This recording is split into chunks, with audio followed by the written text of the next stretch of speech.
Hi, I'm Dr. Hackey Reitman. Welcome to another episode of Exploring Different Brains. And today we got two for the price of one. The co authors of this great new book, Autism and the Employment Act, which I just started reading. And I got some questions for you guys. And we got Mike Bernick, my friend from the Ascend group out in San Francisco, and Lou Vismara, one of the founders of the Mind Institute out there in California. And we're going to so if I can see if I can tick off Mike a little bit, we'll let Lou go first. Lou, you introduce yourself properly to our audience, please. Well, it's a real pleasure and privilege, and thank you so much, Hackey, and for facilitating this and for the great work that you're doing in getting the word out there. Let's see, where shall I begin? I'm actually an immigrant. I was born in Italy. I was telling Hackey I came to the United States when I was 6 years old. Grew up in the San Diego area. Always wanted to be a physician. Went to college in the Bay Area. Went to med school down in Houston, Texas, and then came to Sacramento to do my cardiology fellowship, and have been in Sacramento ever since. We have 4 kids. Our youngest is a boy, and Mark was born in 1993, and a couple of years later he was diagnosed with autism. And again, during the first couple of years, it was the usual issue of taking him to pediatricians and being told that Einstein didn't talk until he was 5 years old, and he had 3 sisters who did all the talking for him, et cetera, et cetera.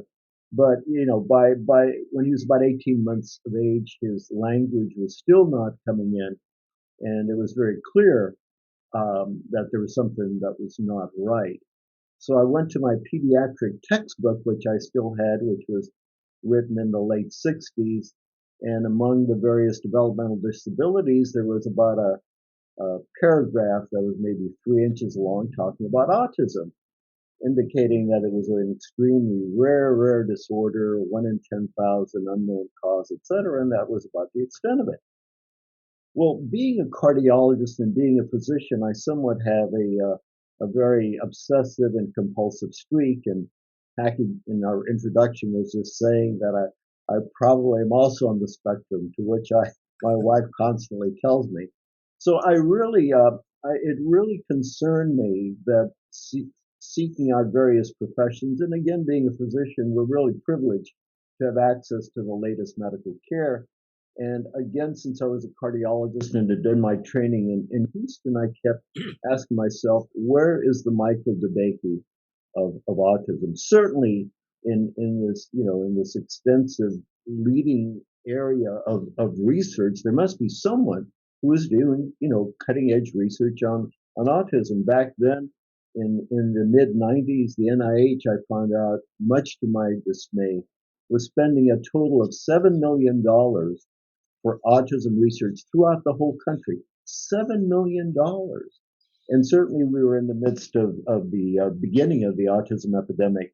So again, to make a very long story short, with the support of some incredible families and friends and resources, we were able to finally convince the University of California, Davis, that there was a real need for a research entity, and that was the beginning of the Mind Institute. So that's basically my story in a nutshell, and I look forward to sharing more of this journey with all of you. So thanks again, Hackey, for having me on. Well, Lou, thank you. It's a great story. And then we're going to see where the Mind Institute is today later. Now, Mike Bernick, you're up at bat, even though you're an old hand here. Tell us your story. Well, Hackey, as you know, I've been involved in the autism community since my son William was diagnosed back in 1991. And Lou and I met back in the late 90s when I was in Sacramento as head of our state labor department. And we've been working together now for over 2 decades. And the book that we'll be discussing is really a collaboration summary of our collaboration and sort of what we've learned and what we see going forward. Well, the policies that you guys are making and attempting to make a reality. Policy making is very difficult stuff, because you have to make it happen. Um, Going back a little ways before much was known about autism, and it still really bothers me to this day that MDs get zero training in this stuff, and pediatricians. I mean, I hope it's changing, and I see it changing a little bit. And you guys have been the forefront of getting the word out and helping making things change. When I wrote the Aspertools book, when I had my aha moment and started learning things about everything, that it was not just Asperger's or autism, it was all the mental health issues and neurological issues, and it's all our different brains. So we started differentbrains.org, and now we've got everything under one roof. And I saw you struggling with the same thing and actually naming your book, because you start out with the Autism Full Employment Act, right? And then you go down and it says the next stage of jobs for adults with autism, ADHD, and other learning and other mental health differences. And I see that you, in writing this book, were having some of that same struggle, because it's not just autism. Would you guys care to comment on that? Lou, do you want I'll just say that, to me, autism is a very broad umbrella designation. It's kind of like some other entities that we have in healthcare and medicine when we describe heart disease. Well, what is heart disease? It can be congestive heart failure, it can be coronary artery disease, it can be arrhythmias, it can encompass a broad array. So to me, autism, and I think it's one of the real values, challenges, and opportunities, it is that it is a very broad, but it is precisely because of the broad and unique nature. And one of the things that really fascinates me about autism, at least from my own personal experiences with my son, is that it can not only change, the manifestations can not only change with time, but very often I see my son within a very short period of time, actually changing in his functional capacity, how he interacts with the world, sometimes for the good, sometimes for not the good. So I see autism again as kind of a pathway to really understand how different brains work, because of the very unique nature and because it encompasses such a wide array of functioning. I don't know if that's helpful. It is helpful. Mike, what do you have to say about that? Well, Hackey, you've been emphasizing not only autism, but the broader concept of neurodiversity. It's, as we've discussed previously, it's a protean term, and sort of in some ways hard to pin down, since our brains are different. But as Lou indicated, what we're trying to do here is to address, really, I would say, two things. One, the book addresses some of the comorbidities.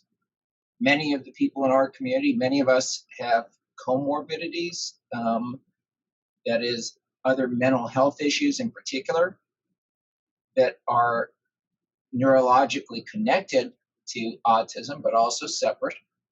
So we try to address, Lou has a chapter on what are these comorbidities and how they can be addressed, or at least some of the approaches, current thinking on that. And then, as you say, there's such an overlap with autism and some of the same employment challenges for people with ADHD, mental health, other learning differences in terms of fitting into the current labor market. And that's really what much of the book is about: how to fit in. How do we build a better structure of helping people fit in? And as individuals, how do we work with perhaps family members? How do you see what to me is these COVID times have put everything on steroids? Okay. So now we have the additional factor of the neurodivergent individual who's gotten used to working at home, working remotely, and now has to go through perhaps another transition into their job, which may either become a hybrid of the two or might go back to the bricks and mortar model, depending on their job. How do you see this as an extra wave? Well, I would just start by saying that most of the people in our Ascend group were in jobs that aren't, or have been in jobs that aren't remote hacking, and were laid off. We're very unhappy. I think I certainly drove my son, has been finally back in in-person for the last 6 months, but I think our people are looking forward to having some place to go every day, some structure to get out of the house. So I think that'll be very positive. That's why I think at least among our Ascend group, there's less interest in jobs that are more interest in jobs that allow them to go someplace. I don't know if you're seeing the same thing. Lou, what are your thoughts on that? Well, exactly as both of you said, is there's a saying that never let a crisis go to waste, and perhaps with the labor shortage that currently exists, perhaps we can be, and our loved ones and the people that we care about with the neurodiverse population can actually be an important part of the economic recovery. One of the things that I'm particularly interested in is finding opportunities and job sectors which can be open to individuals with a broad array of abilities and limitations. And as I mentioned earlier, our son Mark is 28 years of age. He is nonverbal. He's had behaviors in the past. And he would be classified as, and again, not to stereotype or whatever, but he needs a lot of support. He's never going to get a job working at Google. He's never going to get a job at a computer. He would probably have difficulties working in a department store because of the type of supports.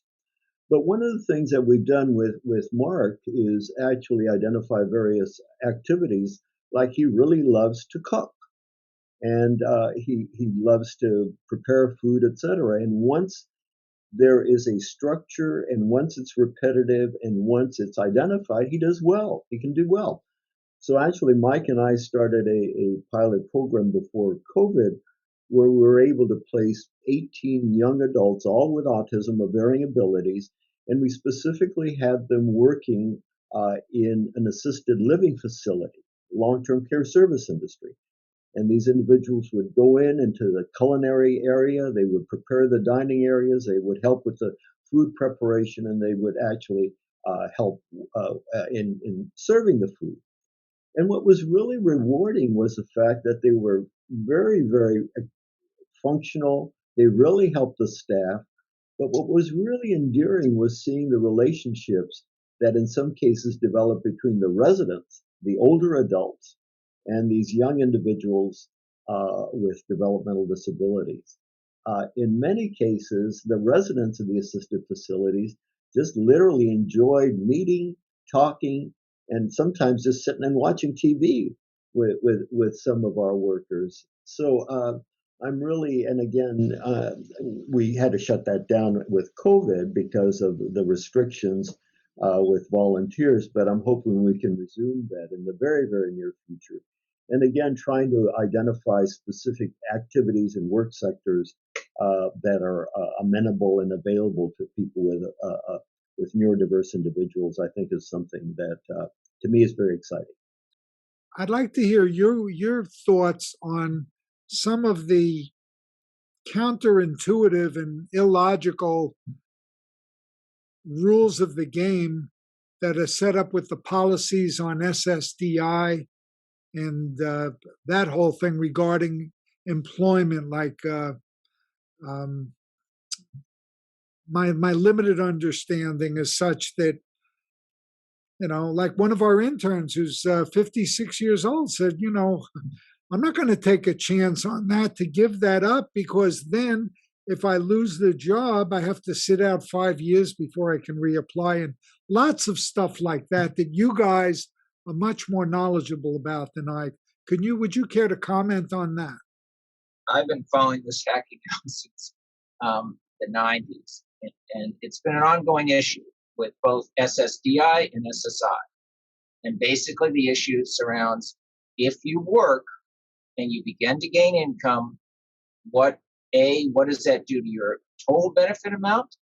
And what does it do to your health benefits, which are a key element that have won? And back in the Clinton administration, that was when the ticket to work was developed, and the idea was we're going to have this new process both to incentivize placements, but also to reduce the, in a sense, work disincentive. The work disincentive is an issue that we have throughout government benefit programs, welfare, food stamps. So people have been worried about this, thinking about this, well aware of the work disincentive now for several decades. And changes have been made. If you look, SSI and SSDI have gotten more liberal over the years in terms of how much you can earn, or if you start earning, how much you can keep. But you're right. You talk to people today, and it's still, with all the government changes that have been made, still a concern, somewhat in terms of reduced income and, as you identified, health benefits. People are worried about losing their health benefits. These are such enormous bureaucracies that most people say, gee, if I lose my health benefits and then I get unemployed again, I just can't go through that awful government SSI and SSDI bureaucracy. I'm better off just keeping things as they are than losing them and getting them back. And that's just an issue we need to, as a community, continue to address. But people have been aware of it for a while. It's just that we haven't come up with any good way of doing it, either with losing income, or health benefits. Well, it's a quandary, and so to some, the answer might be a single-payer health system.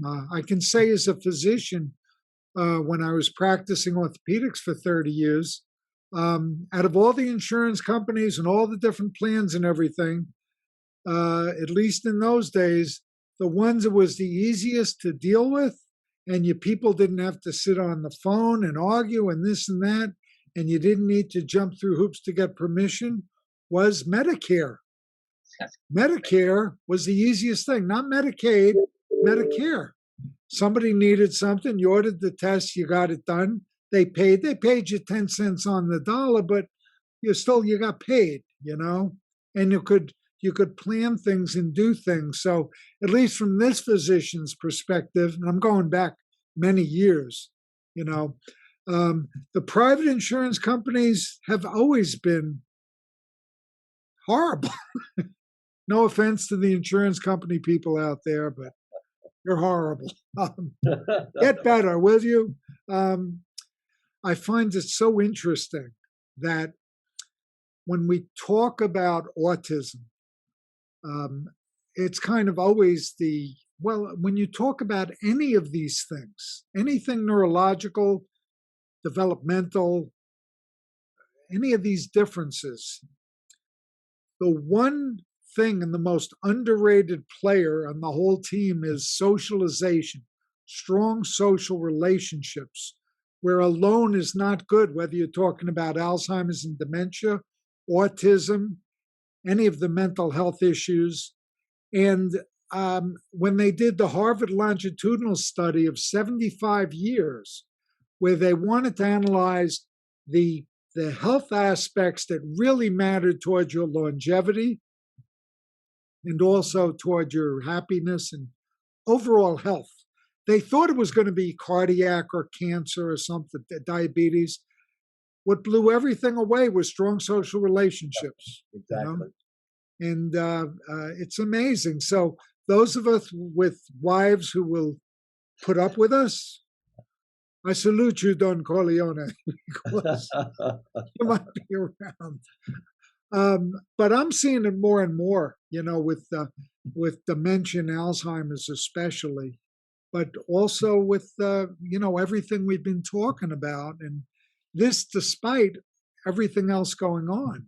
Now, of course, genes play a tremendous part as well.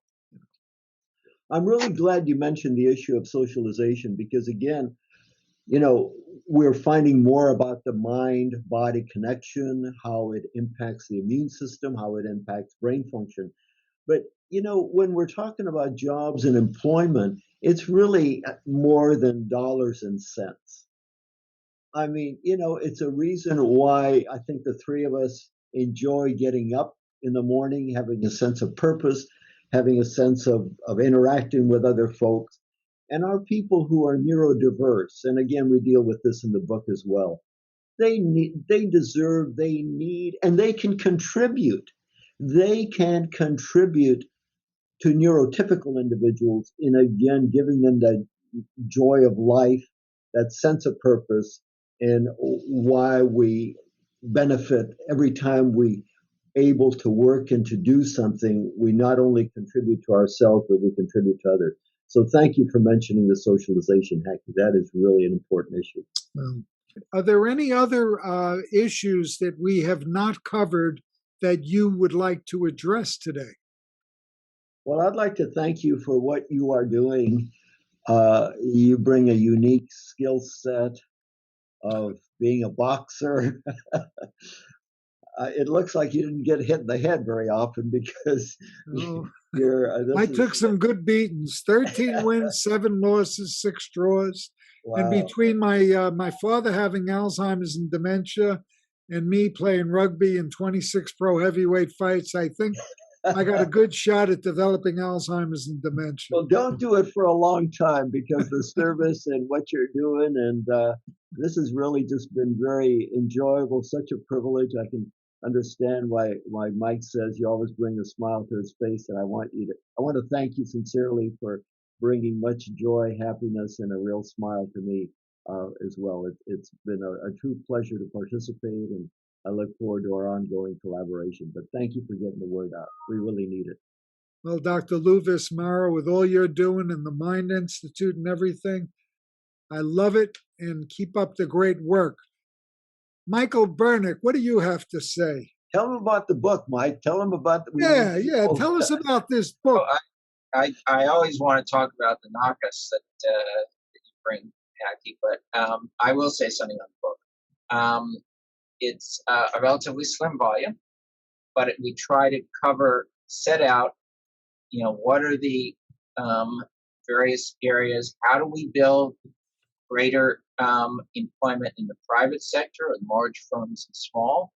How do we do it particularly at universities and large nonprofits and foundations that are not under the same market pressures that should be doing a lot more, especially Hackie, those universities that get research funding for autism but hire few people in our community. So the book addresses that. We do address employment for the more severely impacted because we believe there's a place in the labor market. It may not be in the current 14C structure. It may not be in the current congregate workshop structure, but there are other alternatives, even alternatives to competitive integrated employment that we discuss. And of course, as always, we discuss what we can do together as a community outside of government, that Tocquevillian association of coming together and working together. And again, it's just turns out to be a good time now in terms of resources, in terms of the rebuilding of our economy, to try to both expand and improve our autism employment programs. How can people learn more about your book? Well, it is on Amazon and Barnes and Noble and all of the online. Or if they just Google it, the Autism Full Employment Act, of course, Lou and I both are available on, our emails are on the internet right out there. And I'm interested in, I know Lou, you're interested in hearing from people directly. Yep. If they do get a copy of the book, I tell everyone, let me know and let me know your thoughts. Because All right, well, that's how I think all of us. I got my copy here. I Yeah, got it right Fine here. America. I got it from Amazon. Now, Lou, can you, how can people learn more about the Mind Institute? Yeah, if they just Google UC Davis Health, UCD Mind Institute, there's an excellent website. They're talking about the research project. UC Davis Mind just celebrated it's been in existence 23 years. It now receives more federal funding for autism, and it's not only autism, but it's a whole array of other developmental disorders, and there's extensive availability on the internet as well. How can people learn more about your Ascend group? Well, we do have a website, ascend.org. We welcome everyone. Not only How do you those. spell that for those of us who don't spell too good? Well, it actually, it's a strange spelling. It's AASCEND.org. So it's an acronym. And so, yes, we welcome our Ascend group hearing from everyone. And it's a group that's completely outside of government. It's adults on the spectrum, family members, and other advocates. What is one thing that people don't realize about neurodiverse employment? Well, that's a great question. It's a hard question to answer because one of the challenges and actually beauties of neurodiverse is the fact that it is so very, very different and that it changes not only among individuals, but individuals also change in time. I guess the main thing the one word that comes to mind as I struggle with that very, very good question, Hackey, is potential. I think there is tremendous potential for neurodiverse employment, both for the participants and the recipients, the employers and the employees. I think neurodiverse employment can be inspirational, it can be fulfilling, and it can also result to productive change. I'm a firm believer in systems changes, that you look at individuals, but you look at how individuals can contribute to the greater whole. And so if you have a factory or an employment or an assembly line, whatever, and you make accommodations that will provide services and supports for neurodiverse individuals, I truly believe that you can actually improve the system for everybody and make it a better system. So I applaud and appreciate the difficult question. I would stick with potential for improvement. The potential, the unfulfilled, the untapped potential that currently exists. It's a great opportunity for change. Well, Lou and Mike, it's been a pleasure to have you here. Keep up the great work you're doing out there with Ascend, Mike Bernick, and with the Mind Institute, Lou. Thank you both very much for all you're doing. It's been a pleasure and privilege. Thank you.